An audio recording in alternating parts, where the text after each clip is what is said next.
It's a privilege to have 16 people attentive every single day. When you become a coach, it's just like becoming a parent. And I went home and I was like, fuck, I don't know what to do next time. I'm never inviting them again. It's a you broke it. You broke the commitment. It's done. Hey everybody, I'm Brian Hogman here, your host for the Brick House podcast, where our goal is to elevate you financially and emotionally. And I'm super excited to have Mihai Raducanu with me today. Mihai, I love you, brother. I love you too, man. By saying that, man. I love you too, man. You are I just came from a Tony Robbins conference not too long ago, and he's got a saying like, I am a force for good.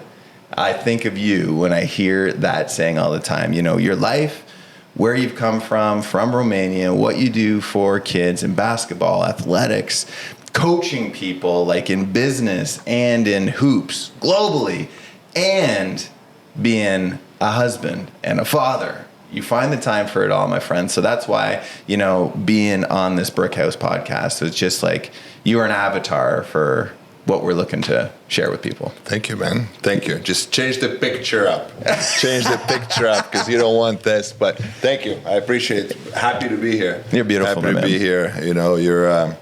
We go way back, and our conversations are like a podcast every time. I know. So it's good. It's good to be in a real podcast and chop it up with you. So thanks for having me. You got it, brother. Let's start back at the beginning. You know what? Like your story starts not in Hamilton. No. But there's so many amazing people in Hamilton. I tell you, I'm so glad that Hamilton was the place you ended up here.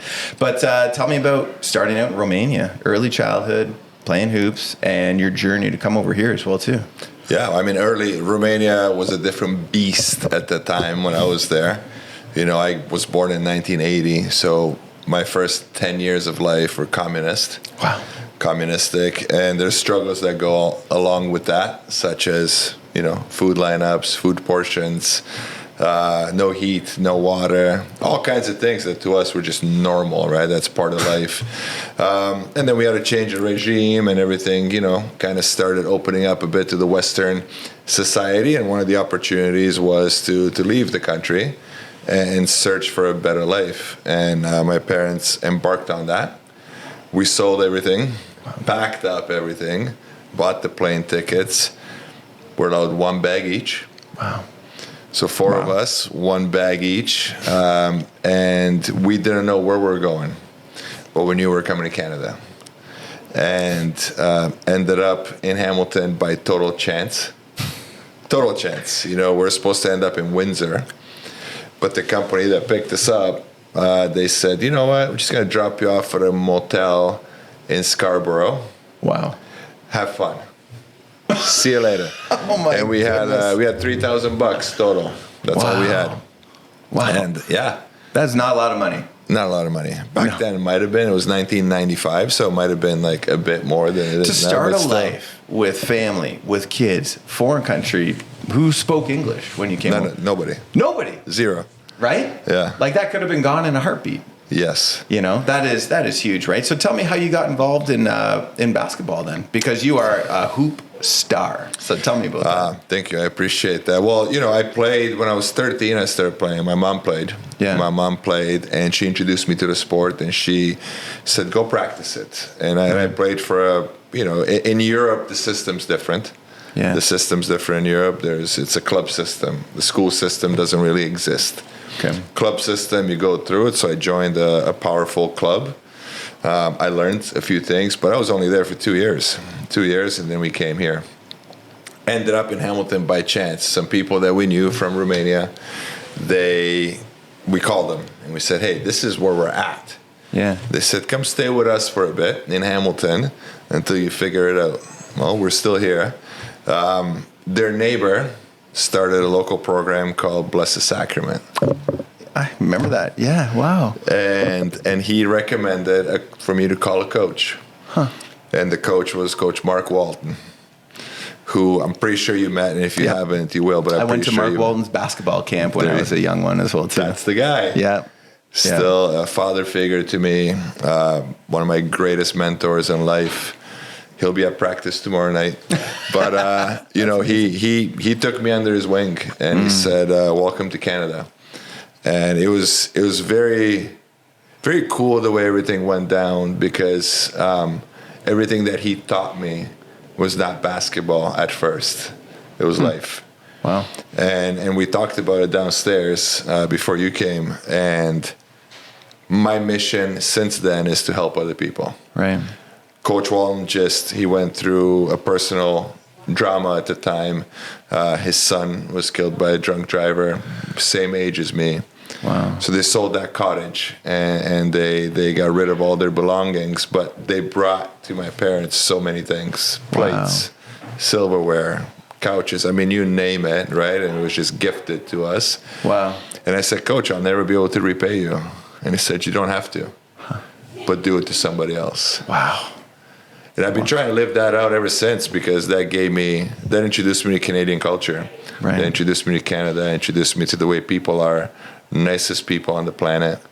And that was my first introduction to this beautiful country. It was Coach Walton saying, what do you need? Right. What do you need? Let me teach you. I can teach you hoops with the best of them, but what do you need? So he basically formed me. He taught me about showing up in the gym before anybody else, staying later than anybody else, getting extra work in, getting shots up, getting post work in, lifting weights.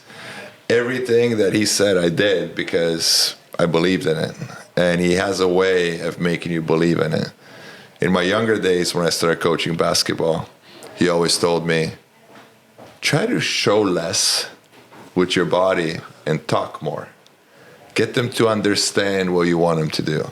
Get them to understand, convey the message. Well, I'm still demonstrating a lot at 45 years old, but I've learned to use my language better and better over the years to convey the message. So, I mean, without him, and it's, I know I did the work. Yeah. But without him, I'm not here in this position that I'm in the basketball landscape of this world without Coach Walton. So he was the catalyst for me. Yes, I started in Romania. Yes, my mom told me I should go play. Yes, I have a body, big body, right? All those things. But Coach Walton brought it all together for me. So my journey started really 1995, Cathedral High School, senior team as a grade 10. You know what I love about you, Mihai, is that, you had a great mentor, great. And I think that really shows your grit, your discipline. It shows all those things, right? Over the years, I've met people, and you probably have too, where an ego can start to develop after some time, right? And you're a guy that's had great success in your industry, but your ego is non-existent. How do you keep that in check? Like, you show up authentically all the time, you show up great all the time, you show up caring. Like, the lessons you learned as a child with Coach Walton and that are still here. And I find that can wear off for some people, but not you.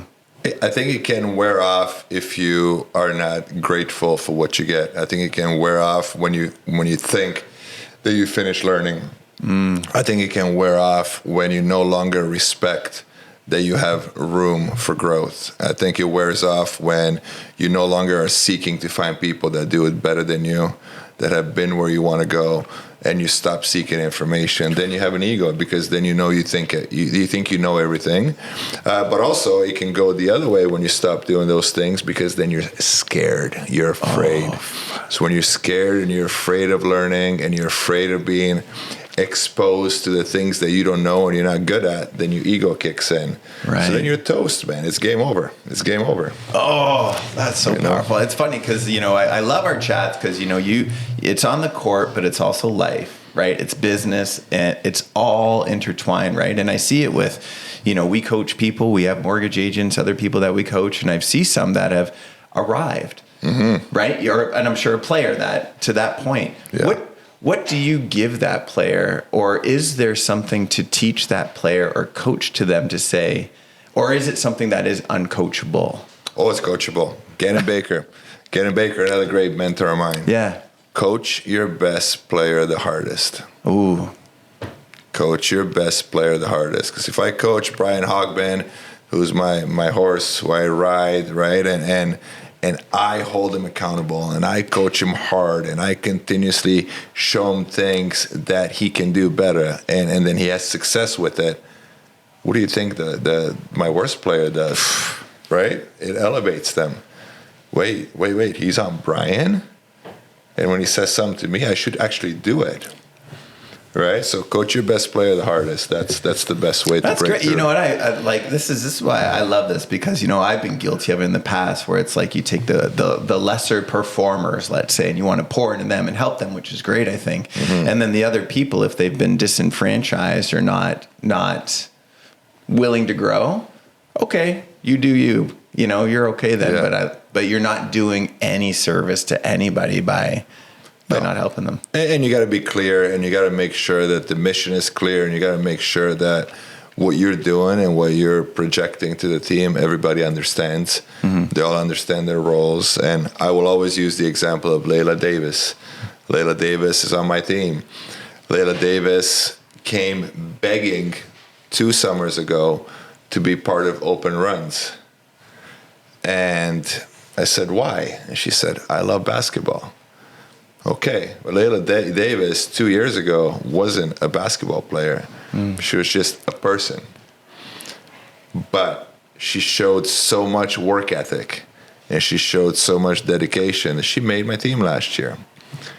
Brian, she's a champion. We won last year. I know, OCAA, first time in 30 years? 4 years, 34 years. 34 years. Right? Man, that is impressive. And this year comes around, so our team improves. We stack on more talent. We stack on more high-level players.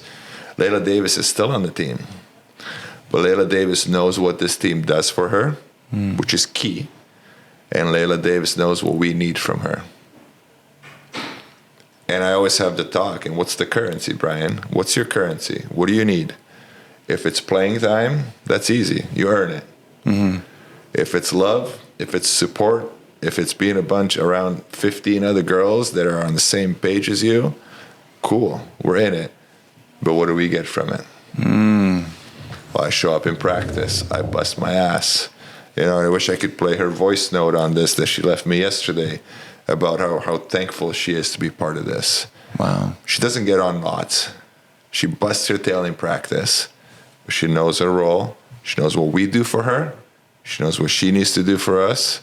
And the love is undeniable. And I think if you're clear as a coach, as a leader, there really isn't any type of space delineation or any types of scales between your players when it comes to the human side of things. Oh wow! Right? It's interesting. I always love learning from you, Mihai, because you're giving what the people need, right?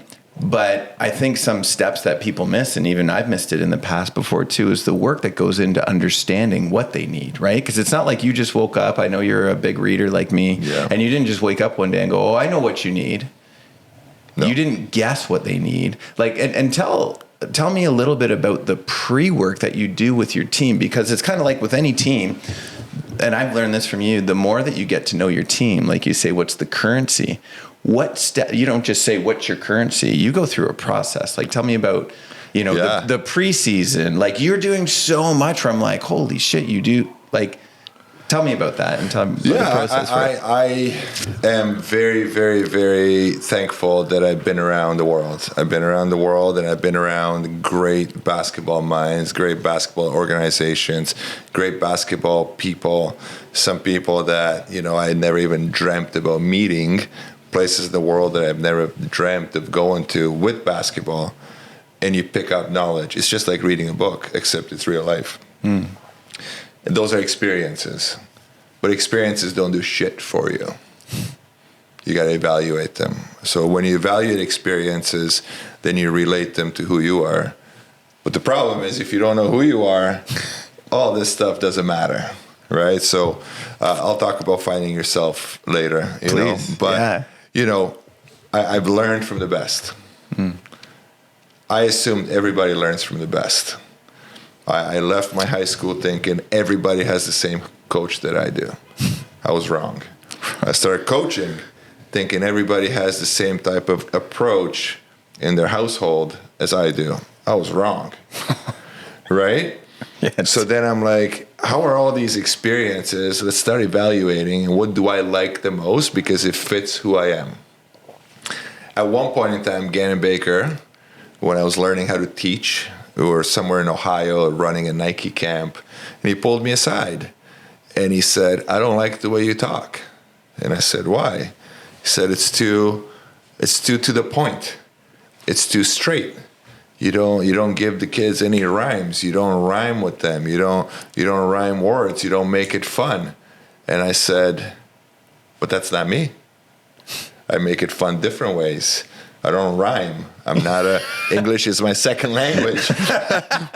Right, yeah, fair. I say it straight to the point. Right. But if I wasn't confident in who I was, I think I would have been very tempted to change and be somebody else that I'm not. Especially coming from a stature of Right. him. Yeah.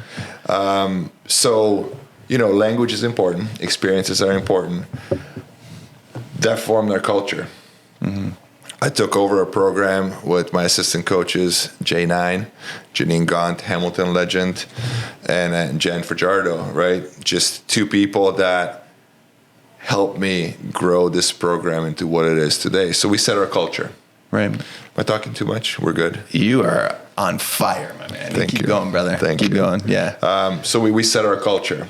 First year was a disaster, right? It was so many moving pieces, and none of the players that we recruited, we tried to impose what we thought was the right thing to do. It didn't really go far until the end of the season.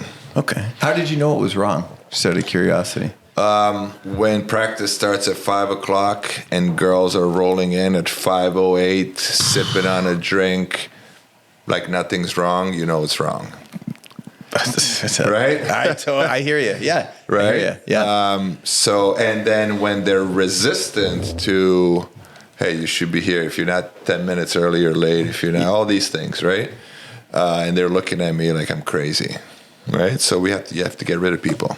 So that meant cutting them.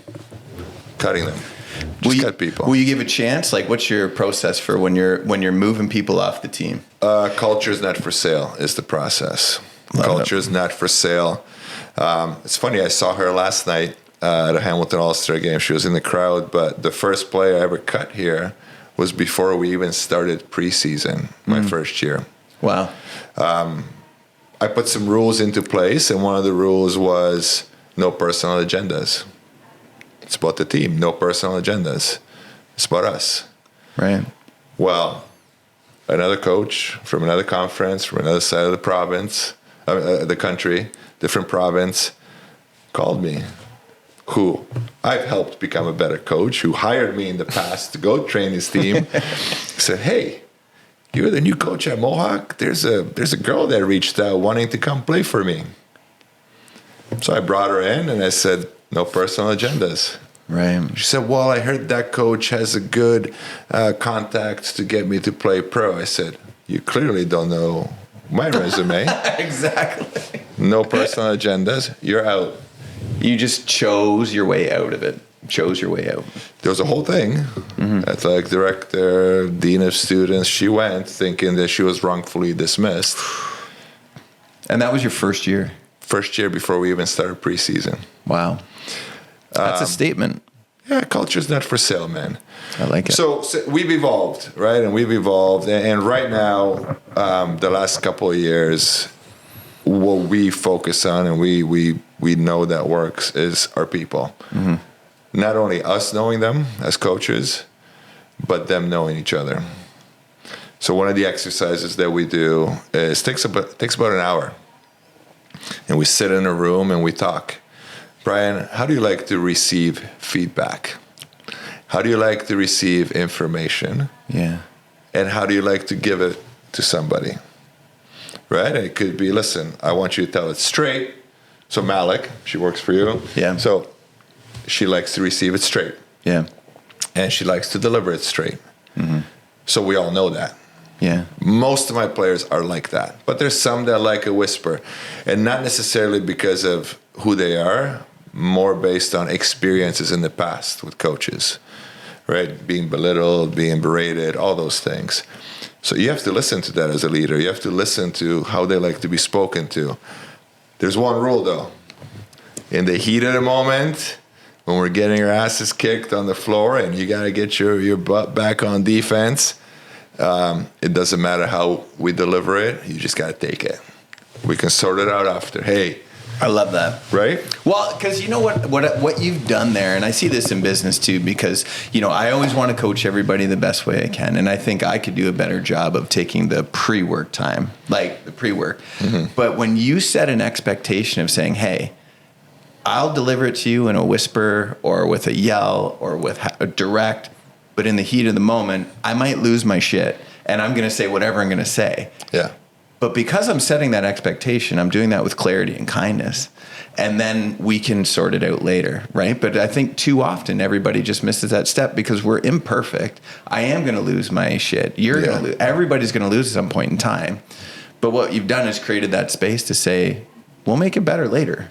You know, this is not, I know who you are, but we're going to make it better later. And that's such a crucial step there. I love that. Yeah. That you take the time to set up that understanding for the team. Yeah, thank you. And then it's as a leader, Brian, and you know it because you do it, but as a leader, you want to make sure that whatever you know about yourself, your people already know. Whatever you're insecure about, whatever you are not confident in, you know, your people already know. They just won't tell you. True. So when you open that up and you say, listen, I'm imperfect.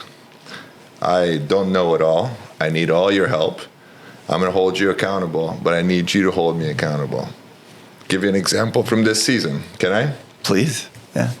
Montreal, preseason tournament, 3 games. You know, it's our first time together. 16 players, right? We're just trying to figure it out for this year. And I get fired up once in a while.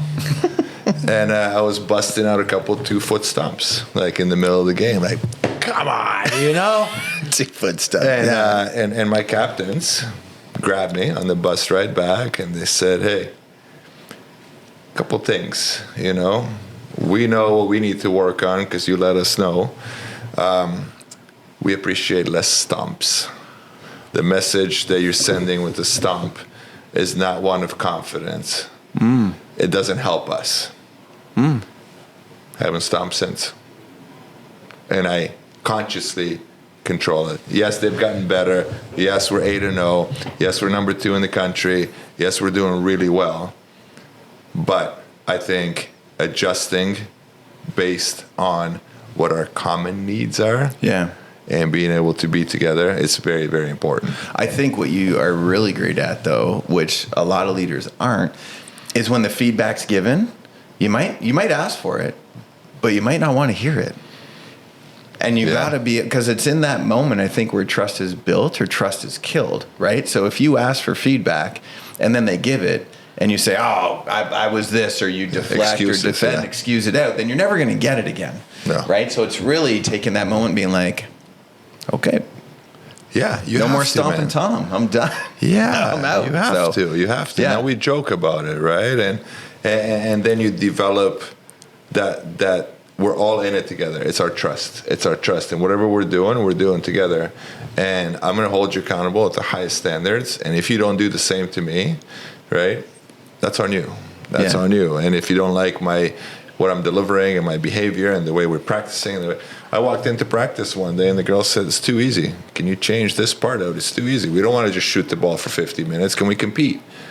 I've never had that happen before, but that's the culture we're building. Yeah, that's great. That's amazing. You guys have a choice. You make a free throw, we finish practice early. We don't want to finish practice early. Like, things like this happen all the time, and that just constantly tells me that we're doing the right thing.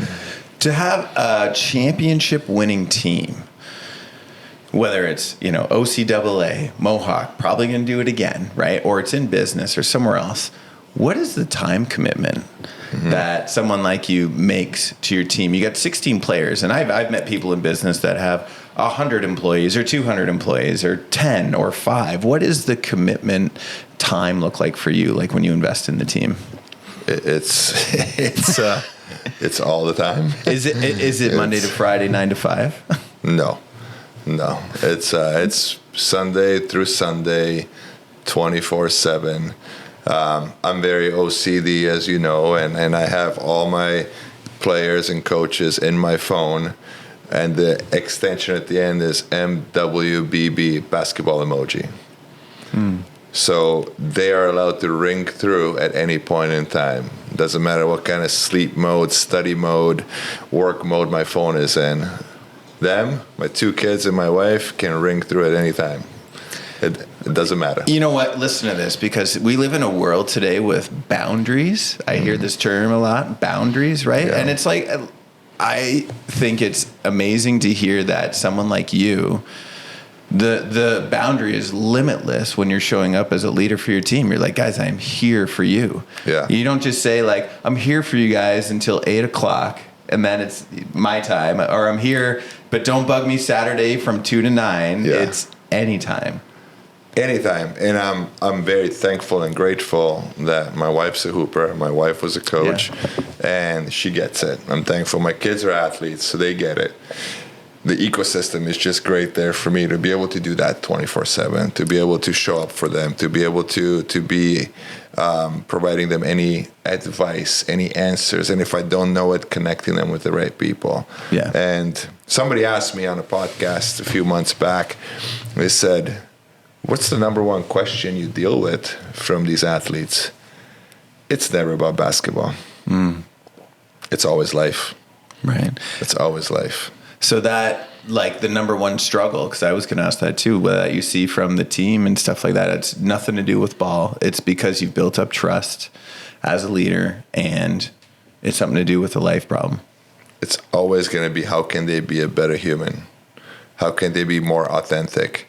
How can they deal with the personal situation, relationship, financial, job, decisions, classes, courses, friendships, parents, relatives, and then they openly come and ask. And I'm thankful for my evaluated life experiences and being around for so long, in this game around the right people, that I can give answers most of the time.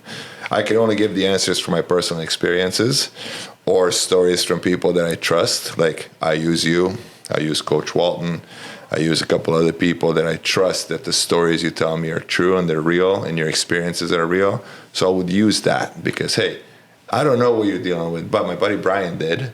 Right. He told me something, and then, right?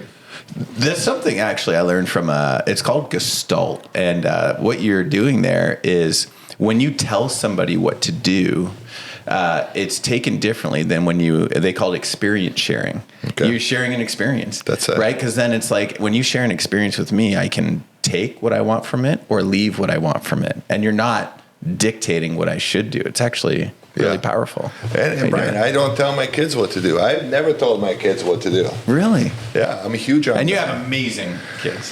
Thank you. Yeah. Thank you. I'm very thankful. It's I'm not sure how many men, you talked about this before. I don't know how many fathers can sit here and say, listen, my 16-year-old daughter classifies me as her best friend. Oh, that's my dream, honestly. Right. That is my dream. Lila's 9, and that is my dream. Yeah. My son, same way, and I'm very thankful for that. So I have great kids, and my wife is just this pedestal, So tell me about the process. You shared with me before, and I want to hear it again, because you know what? Selfishly, when I do this kind of stuff, I want to anchor in the knowledge, right? And I believe repetition is the mother of skill. The more times things are repeated, it just anchors in you, right? Yeah. Tell me your process with, it's like the goal setting, the year-end thing that you do with your kids, because I fucking love it. It's good. It's good. It's a 5-pillar thing that I live by. Yeah. And it's developed over the years, again, through different people. And you talk to different people about different things and approaches to life. And sometimes it can be very rigid. We all read the books of like the 5 a.m. club. Well, fuck, man, you might not be a morning person. Like, you're me and you are. You know, I don't know many people who exchange voice notes at 5 a.m., right? But I know, true. But we're morning people, right? Yeah. But Some people are not, because your circadian rhythm is not that, right? There's 4 different, there's a good book actually called Why We Sleep. Why We Sleep. Why We Sleep. And that explains the 4 circadian rhythms. And some people are not meant for the 5 a.m.s. Some people are. Yeah. So anyway, when it's rigid, then it becomes forced. And when it becomes forced, then it's unauthentic. And when it's not authentic, then are you basically living a lie? You're basically living something that's manufactured, that's always going to work against you. It always will, because there's unrest. There's always going to be some sort of piece of you that's at unrest, because you're manufacturing your life instead of living your life. So over the years, what's important to me? I'm 45 years old. I love taking care of my body. So physically, being physically in tune is very important. Understanding your body. Understand that you're short. Understand that you're tall. You're fast. You're slow. You're overweight. You're skinny. Out of shape. Gotta get in shape. You're athletic. You're unathletic. You're eating the wrong shit. You always get sick. Right? Like understanding what your body is physically. Where do you want to go? Where do you want to go? And how are you going to get there? What are the steps that you're taking to get there? And if you don't know the steps, who's helping you? Right. Right? So check in. Yeah. And then the same thing goes for your mind. Right. Mentally. Right? Same thing. Where are you at? It's Brian. How's your mind today? Is it cloudy? Is it organized? Does it look like that bookshelf, or are all those books open on the floor on top of each other? Right. And then understand where that's at, so that you know where you want to go, and then how you're going to clean that up. Who's going to help you clean it up? Biggest thing that cleaned my mind up is meditation. Right? And that's the biggest thing, and knowledge. Right. Knowledge, the right knowledge. Third, we're looking at emotionally. Where are you at? What makes you happy? What makes you sad? What makes you angry? What gets you going? What fires you up? Right? So understanding your emotions, because if you don't understand yourself emotionally, you're already losing. No matter what else you do, you're losing in life, because your emotions and your reactions are the only 2 things you can control. So if your emotions always surface and you can't control them because you don't know what they are, it's not like, I'm going to get angry. Don't be angry. Don't be angry. No, you got to feel that minutes, hours before. Right. Right? And it's then the trigger. What's the trigger, or are you triggered? Right? Yeah. And the more you understand that, the better you're going to be. So where are you emotionally? Well, I'm weak emotionally. Right? I'm being anything that I hear, anything that I see, I get triggered. Right? I see somebody, a train crashing on the news, I cry. Well, go do some work, because your emotions are not in check. Right. Somebody tells me that, hey, Brian, today you suck. I hate dealing with your mortgage company. I hate dealing with you. Right? So your emotions are going to want to be either defensive. They're going to want to justify things. You're going to try to find excuses. But if you're in control, just like, I appreciate your opinion. I'm going to go back in my office, write it down, see how many of these things are valid when I contrast them with who I am and what I do. And most of the time, you're like, none of this shit you're saying is valid, so see you later, right? But It takes a lot of work to know that. Yeah. Fourth, relationally. Where are you at relationally? What type of people do you like in your life? Why do we hang out? There's a reason. Right? Why do I hang out with the people that I hang out? There's a reason. Why do you cut out people out of your life? There's a reason. So understand that. Understand where you're at relationally. Can you form relationships quick, or does it take you a long time? Are you able to stay in relationships, right? Or are you quick in and out because you're afraid of something, right? So understanding where you're at relationally and what type of people you need around you to be successful, what type of people you need around you to be happy, what type of people you need around you to kick your ass, to get you in the gear, right? And we talked about mentors and things like that. That's important for you to know. Yeah. You know, and then the last piece is where you're at spiritually. I don't do religion, right? But I meditate and I check in, and I like to make sure that my mind is clear and it's sound and it operates at a maximum rate of speed every single day so I can be good for my kids. Yeah. So I can be good for my wife. So I can be good for my team. You know, there's a question I ask when I go. So anyway, sorry. So those are the 5 pillars. Those and you do those with your kids as well too, right? It's coming up. Gotcha. It's coming up at the end of each year, right? So it's in a couple of weeks we're doing it. At the end of each year, we go for a drive, and I started with them when they were 8 and 9. Oh wow! My son was 8, my daughter was 9, and the rides, individual rides. Yeah.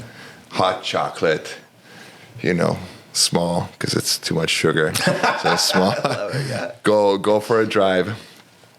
Well, the first year lasted like as long as the hot chocolate did, right. 15 minutes. Yeah. And they were just like, "What's this guy talking about?" And then the next year, improve and go. Well, we got to the point where the last 2 years, it's separate days. Ooh. 6 to 7 hours each kid. Yeah. Of just breaking these 5 things down over a period. And we have notes, and I don't have my phone up here, but pull out the phone, and each year there's notes. And the first year, second year, third year, now there's like pages. I love that. Right? And what's that do? Well, holds them accountable, gives them a roadmap. I don't force them to do any of it. And shows them progress.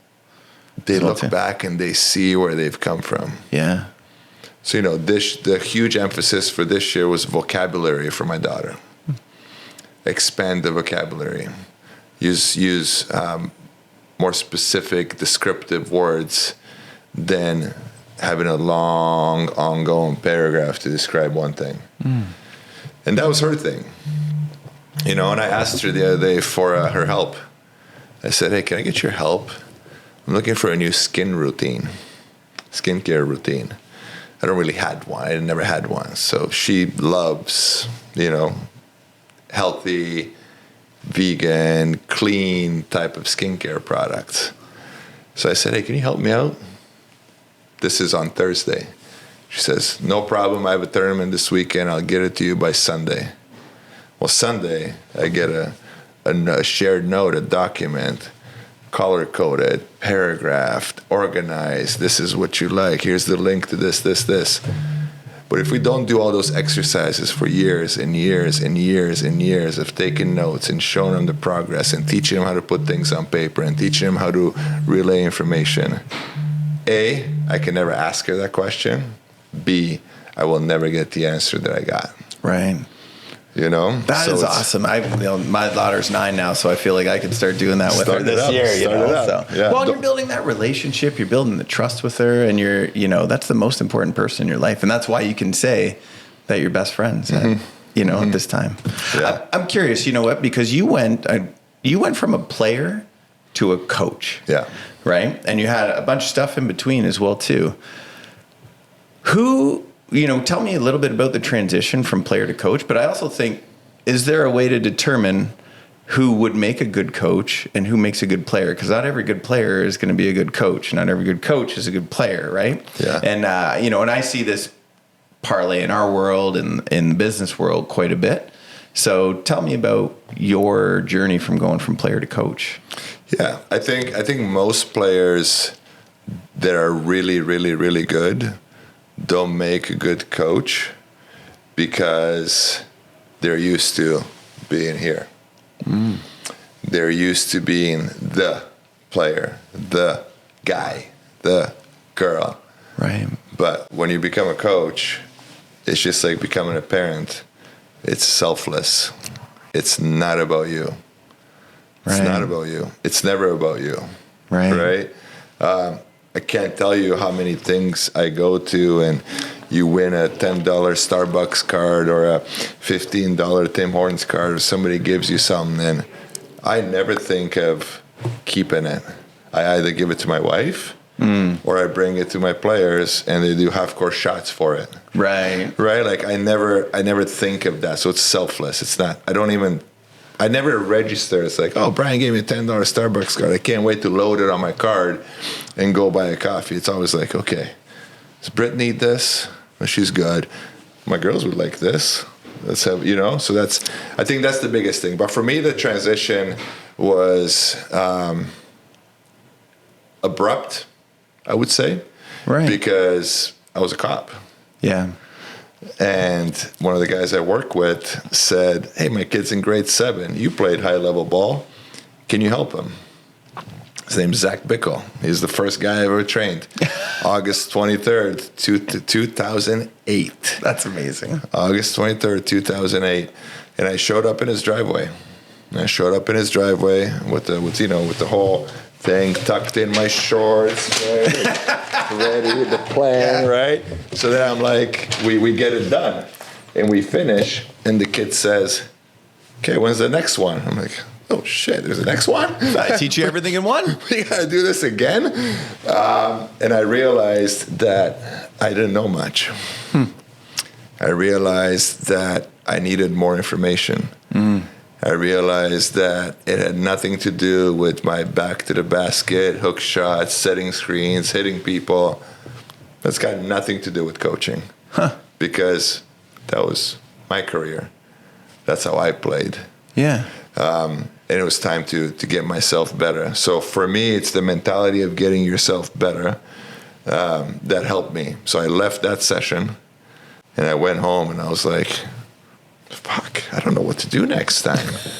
Like, how do I get this kid better? Now I got to actually make him a better basketball player. Yeah. Now I got to actually make sure that I stack. So it's not just random. So then you reach out to mentors and you reach out, right? All those things. But I think for me, it changed when I realized that this kid doesn't care that I'm 6'9". This kid doesn't care that I can dunk. This kid doesn't care about how many points I scored, how many screens I set, how many rebounds I got. This kid doesn't care that I played Division I basketball. This kid doesn't care that I played on the junior national team. Yes, that impresses upon him, but that's not helping him. Right. It's my knowledge and my ability to get that out, my ability to impact him through my knowledge that's going to actually help him. So then you tap in and you're like, I got to get better. I got to get better as a coach. Just like my first year here, Brian. Yeah. We hosted nationals.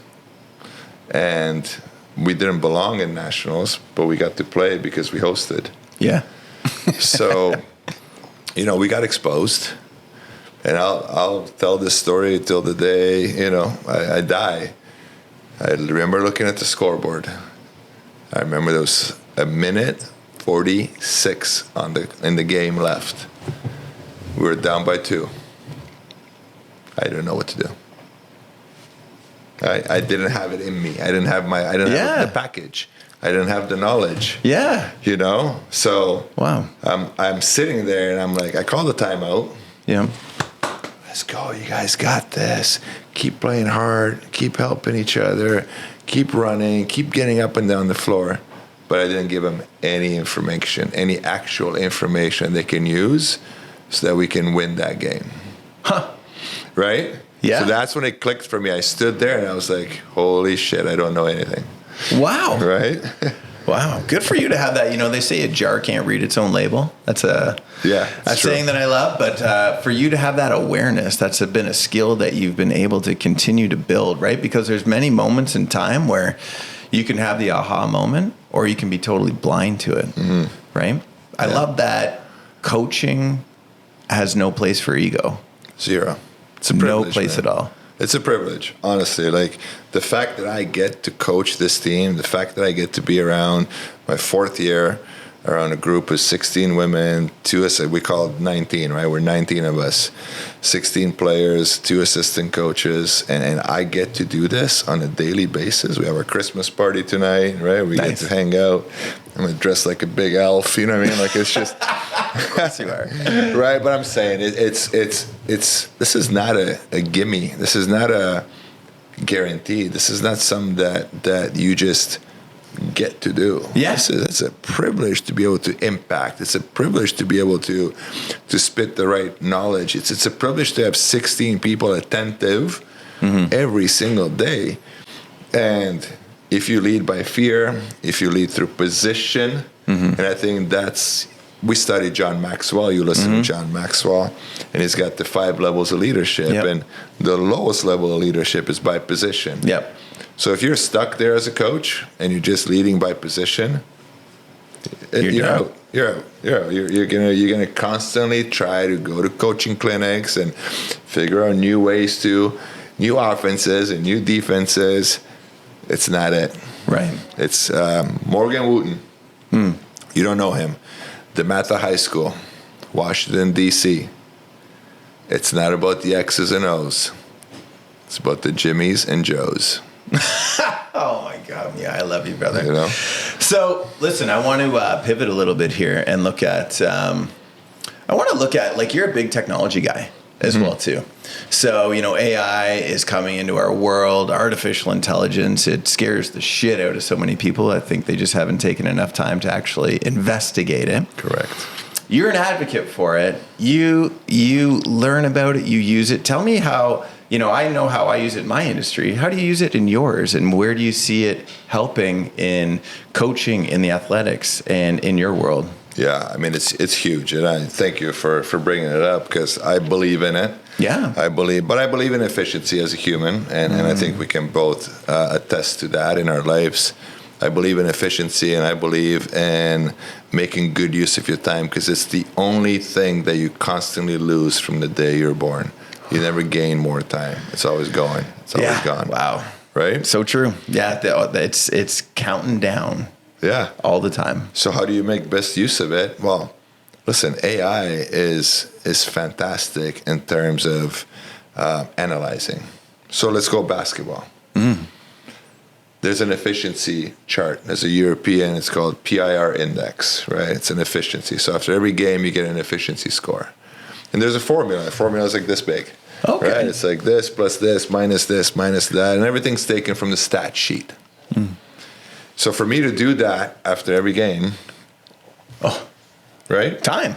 Takes time. Yeah. At least 2 hours, right? To add up all the players, to figure it all out, then divide it per minute. Yep. Well, I trained ChatGPT, my AI, on what this formula is.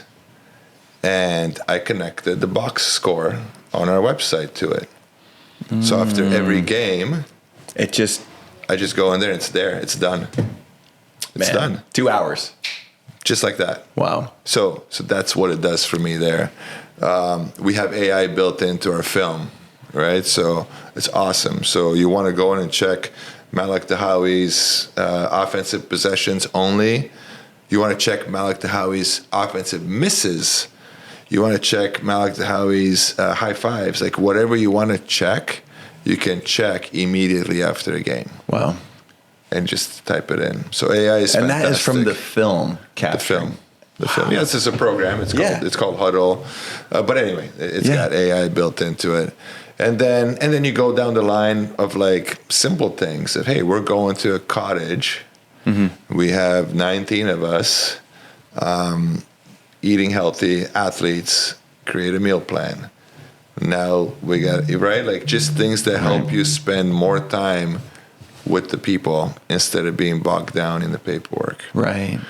So basketball-wise, that's how we use it. Basketball-wise, we use it with data and analytics to make sure that it helps us be efficient and get all the things that we need out of our girls. See, it's not that difficult, right? Like I think when you look at something and you almost chunk it, sometimes people get overwhelmed by these things. What's you strike me as the type of guy, like your pants would be on fire and you'd be like, I got this. Yeah. I'll take care of this. Yeah, easily. I know. You do it with a smile, right? So what is and I see a lot of people in the world today, in business as well too, they get this overwhelm, right? AI taking my job, or what's a tool or tactic that you use in order to make sure that you don't have that? Because you are except for when you're stomping on the court, but I know you don't do that anymore. But what do you do to stay in that level space? It's the thing that you can touch at any single moment in your life, the thing that's the most real, the thing that you always know it's real, is your breath. Your breath. There's nothing more real than that, because that's you. That is your thing, and it happens every single moment of your life. That's the most real thing you can experience, is your breath. So if you ever feel overwhelmed, for me, if it's like wild things, it takes so long for me to get rattled. I can imagine. Like it takes, Yeah. I do hate fakeness. I do hate people that are non-committal.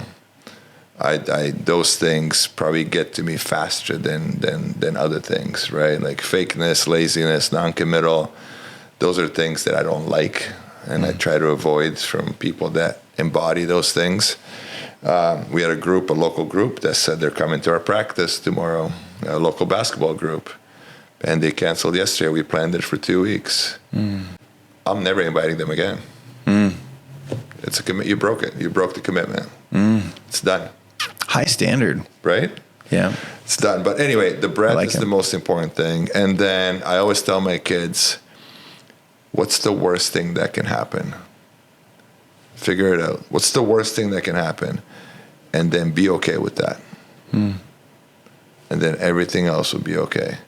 What's the worst thing that can happen when your pants are on fire? I lose my pants. Right? Yeah. Cool. Do I want to lose my body? I'm going to just take my pants off. But don't panic. Just take your pants off. Walk away. Right? So just sit in that moment and just be present. Because when you're present, all your decisions make sense. When you start panicking that your pants are on fire, I'm going to burn, I'm going to die, what's my family going to do, what's my business going to do, then you're already losing action. Yeah. But take a breath. That's real.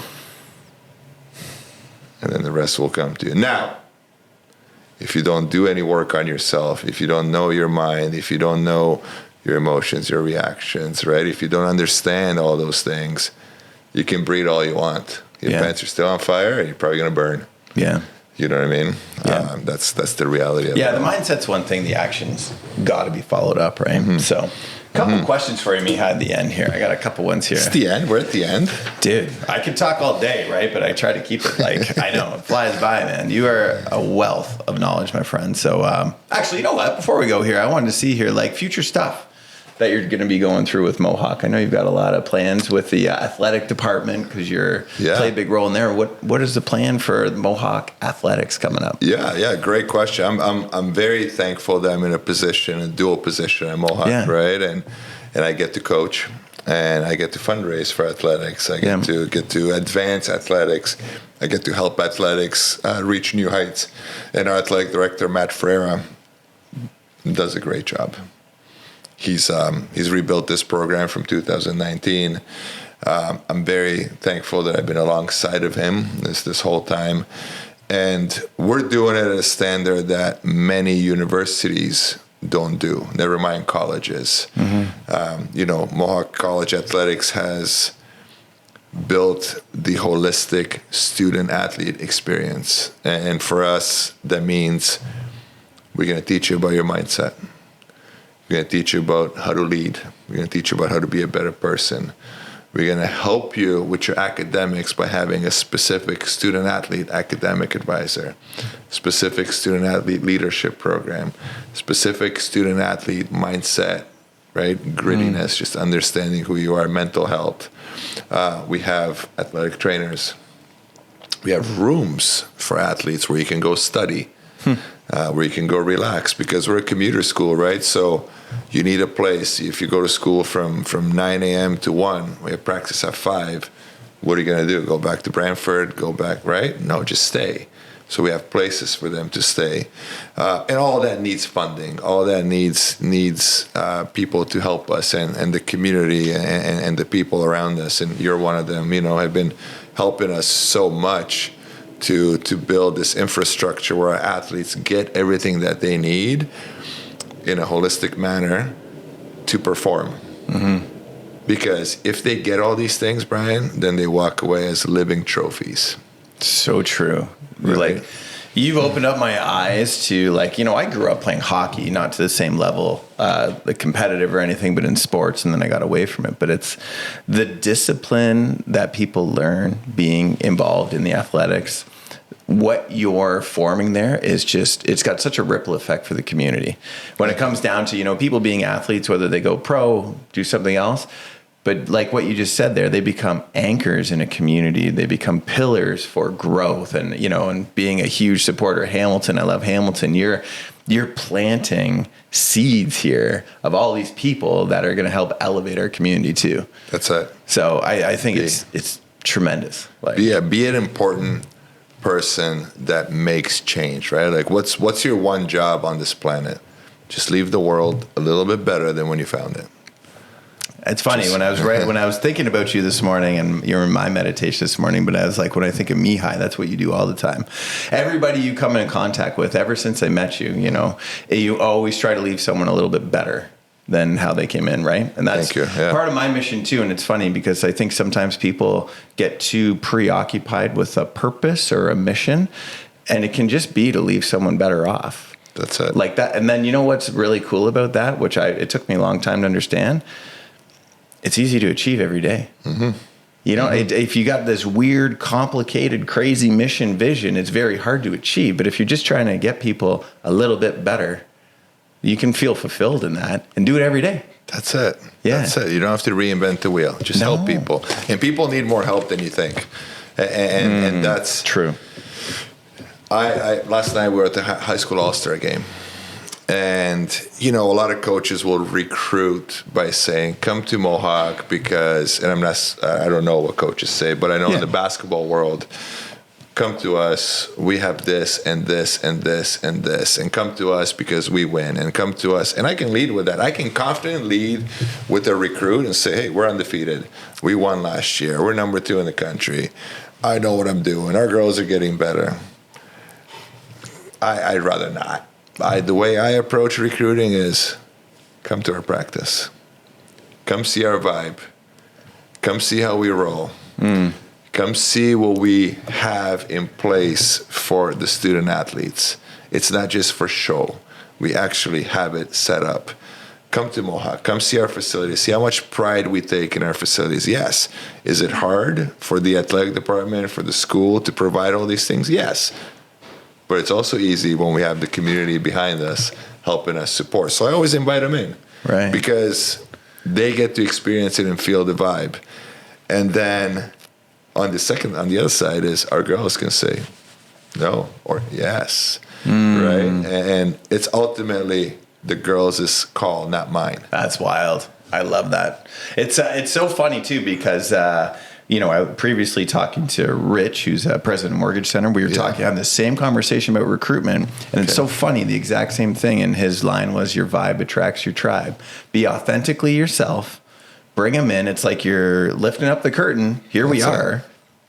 We used to have a phrase in the brokerage. We called it the FIFO method. Okay. Fit in or fuck off. That's it. Right? That's it was kind of simple. like, in the sense, hey, if it works, great. If it doesn't, that's okay. And you're not selling anything. No. You're just trying to see if it works with the team. And I love how that was a recent thing we put into place for when we're bringing on new employees and team members. We would have the team do the interview.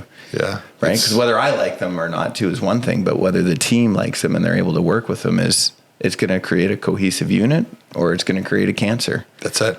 It's so important. It's so important. So you're asking what's next? What are the great things we're doing? Well, there's so much more to do. There's so much more to do to build a state-of-the-art athletic department, a state-of-the-art basketball culture, because anybody can win once, but can you consistently win? And, I know that you talked about the world we live in with boundaries and all these things, but people talk about playing for fun and people talk about playing for the enjoyment. Yes. But just like business, if you're going to work hard, you might as well get paid. If you're going to work hard, you might as well work towards winning, and you got to win. I love that. And I love winning, and I love prepping to win, because I believe if you prep to win, you're challenging things inside you that you normally wouldn't. If you prep to win, you're building the habits, you're building the stamina, you're building the bandwidth, and you're building the habits to actually be a living trophy, to actually walk away and be like, holy, Mohawk taught me so many things, and I'm better because of Mohawk. I like that. You know? Yeah. That's that, like that recreational versus professional. That's it. And you're building professionals there. That's it. Yeah. And that's our goal. So, okay, a couple things here. Number one, when you look at life as a brick house here on the Brick House podcast, what's the one part of the house you feel is the most important part that you built? Like that one characteristic that if you could build up one, gives you the solid foundation? Yeah, that's a great question. I think before you build anything, you got to understand what's in your closet, in your bedroom, in the back corner where your dark box is. What drives you. You got to know what's in there. You got to know what's in that box, and you got to know who's willing to have a key to it. Because if you know what's going on in there and you know what drives you every single day, and then you can build anything out of that. But you got to understand what that is. What's that sacred thing inside you that you know it drives you every single day? Like what's that internal motivation? What's that ambition, or what's that drive, or what wakes you up in the morning? That's it. And most people don't know it. Or on the flip side, most people share it with everybody. It's not for everybody to know. It's not for everybody to know. There's levels. I might have told you before how I do the door opening. Did I give you the assimilation I do with how you meet somebody? No, I don't think so. Let's do it. Absolutely, yeah. So it's like, you meet Alexei, right? And it's like Brian says Alexei is a good guy, but it's a door. And you just look in through the people, right? Right. You look in through that people, and you're like, I don't like the way Alexei presents himself. I'm not opening the door. Or I trust Brian. I'm going to open the door, but the chain is on. I keep the chain a little on, bit. You know? Yeah. And then Alexei might stay there for the rest of his life. I might even shut the door. Say, you know what? You've overstayed your welcome. But at the same time, you might take the chain off and just open up the door. You might say, you know what? Come in. And there's stages. And at every stage, you either progress, stay, or go backwards. And you have to look at people that way, because not everybody gets to be all in. So those stages are, you know what, Alexei, have a seat. Let me get you a coffee. You want something to eat? Right? So we progress. Come over uninvited. We progress to, oh yeah, you can use my bathroom. We progress to, you know what? Here's a key to my house. Come over when I'm not home. You just can't go in any of the bedrooms. Right. Right? And then you keep progressing. And the people that progress to enter your bedroom, to go into that closet, to go into that back corner, to find that dark box of what drives you every single day and access it, they're lifers. They're lifers. My wife, Brett. Yeah. Not only did I open the door, I looked, and I wanted to open the door. That girl kicked the door in my face, ripped the key off my neck, went straight to that closet, opened the box, and she said, I know you. Let's go, big fella. Like, that's what it was, Wow. And that doesn't happen often. No. That's why she's my wife. That's why she's the best. But yeah. Right? There's stages in your life. So you have to understand yourself. That one piece for your foundation is understanding who you are. And that takes a long time. So you ask my kids, you bring my kids here, and you ask them, what's the one lesson your dad, you pick one lesson, and they'll tell you. He always tells us to know who we are. Know who we are. Understand yourself. And I do a little test with crowds and people. And I say, take 60 seconds and think about the top 5 things that you love the most in your life. And I give people time. They think.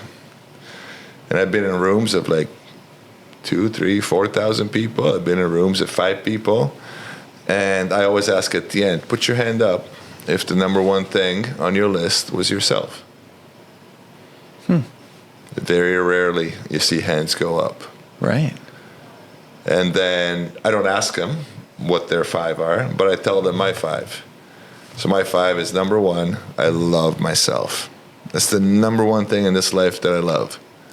Because I believe in my good, in my bad. I believe in my things that are, just Mihai-ness, right? And I love everything about them. Second thing is my wife and my kids. Yeah. But if I don't love myself, then I'm giving them like 70% Mihai, 80% Mihai. They don't deserve that. They didn't sign up for that. They signed up for full Mihai. Right. Third thing I love is the ability to get information. I grew up in communism. I grew up in Romania. Everything was banned, right? The books that you'd read were, designed to make you a communistic pioneer type of thing, right? We didn't have any books, so information was censored. Everything was not open. So the ability to, since I've come here, to be able to learn, that's why I love books, and I love constantly reading. Fourth, I love this. This is a platform. Coaching is a platform. Anywhere I go, to be able to share my knowledge and my information is a platform. And I love that I get to do that. And fifth, I love basketball. I love basketball, right? So those are my top 5 things that I love every single day in my life. And if you know who you are, you're building the brick house. Yeah. But like I told you, man, you got to shoot in basketball. We're going to relate this to hoops. I love it. Jordan and Kareem and all these old school ballers have that saying, I missed way more shots than I made in my career. Wayne Gretzky probably uses the same. All the greats will say the same thing because they understand, right? So in basketball, when you miss a shot, when you miss the rim, the rim's there, the backboard's here, and you totally miss the rim and you just hit the backboard. That's a brick, right? It's called a brick. It's a brick, baby. But you got to shoot a ton of bricks for you to get proficient in making.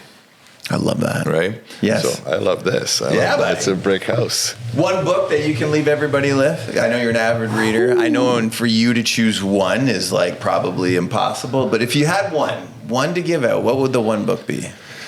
It's a tough one. I think right now our society mostly needs the one book that I shared with you, Ecce Homo. Yeah. I think that's very important because it's old school writings by an old school guy over 1,000 years ago. Yeah. Right? Like a long time ago with good knowledge. But I think probably one of the most important books that shaped me is The Willpower Instinct. The Willpower Instinct. It's written by a Stanford professor. Look it up. It's called The Willpower Instinct. The Willpower Instinct. Okay, awesome. And if anybody listening, you don't listen to what I have to say, which is cool, go read this book, The Willpower Instinct. Beautiful. I'm putting it on my list. You know what? If you've read it and I haven't, I need to. Yeah, it's legit. Last one here, I call it truth or brick. Okay. Last person on the show always leaves a nugget of knowledge. Okay. And I want you to say, yes, it's the truth, or it's going to be a brick in the foundation that you want to modify a little bit and put in there. Oh, nice. And his is, and I think you might agree, we'll see this, is the number one skill that someone can grow is authenticity. Yeah, for sure. And this came up actually I agree with it. Yeah. I agree with it. I thought, it's because it goes back to being who you are, knowing who you are. And this actually came up, and I should share his answer. Gannon Baker came to our practice last week, 2 weeks ago.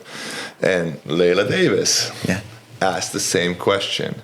She said, how can I be my true, authentic self all the time without worrying about, what people think? Great question. And he gave a great explanation, a great rundown on it.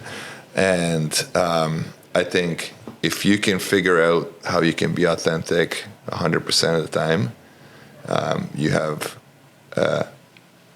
successful life ahead of you. Yeah. Because then your truth fears no question. Love that. You might not like me for being authentic. You might not want to be around me because you understand who you want to be around relationally. It's all good, but this is me. Yeah. And I'm going to be authentic. And if me dropping knowledge, me being the way I am, me talking the way I am, me holding you accountable the way I do, offends you and you don't like it, well, that's my authentic self. And I go to bed at night knowing that I'm myself. I didn't change to impress Brian Hogman. Yeah. Because to me, it doesn't really matter. Yeah. Now, yes, you connect with people and then you can adjust. Right? Hey, Mihai, you're authentic, but I think this is a bit brash, or I think this is a bit too soft, or I think this is too harsh, or I think you can use a better vocabulary when you describe this. Still tell your truth. I'll believe you if you're one of my close friends, if you're somebody that knows me, because then you know my authenticity, and then you can help me become even more authentic. So yes, I agree with that. It's not a brick, it's a win. Mihai, where can people reach you, man? Like, if you want to connect with Mihai, where's the best place to find you, reach out to you, and connect with you? Instagram, I feel like it's a good place, and then everything's there that you can get. It's just my name. I'm sure you'll be tagged somewhere on this. Absolutely, okay. Just want to make sure. Because that's the best way. That's the best way. My phone number's on there. My email's on there. But I'm responsive. I know you are, man. Ron Foxcroft, Hamilton legend, Mr. Hamilton, taught me when I was young. Touch it once. Right? An email, a text, a phone call. Don't read it and go back to it. Nope. I agree. So I've set times in my day when I reply to things, and I never leave anybody unanswered, no matter who they are. Like there could be people from, hello, sir, I am, a basketball player in Cameroon. I want to get to Canada. Most people ignore that, but I give them an answer. Give them back. Is it a template? Maybe. Right? It's efficient. But I get it to them. Mia, I just want to thank you. It's funny because we've had so many chats, and this is selfishly one of the reasons I do this is because the frameworks I get, and I'm going to listen to this again because it just anchors in me, like even how you let people into your life, the people to the chain to the door opening, like these frameworks. I think you're a great storyteller as well too, because those are the things that resonate. When you tell a good story on it, then it resonates and people remember it. So I think the world of you, man. Thanks for taking the time. Your time is precious, and I'm very grateful for our friendship, man. Thanks. Same. I appreciate you being here. I appreciate you allowing me to spread some knowledge. Got it. We connect so well, so it's never an issue of spending time together. I'll spend time with you anytime. Awesome, but I appreciate being on this. This is a high-level podcast with high-level people, with people that understand what's happening.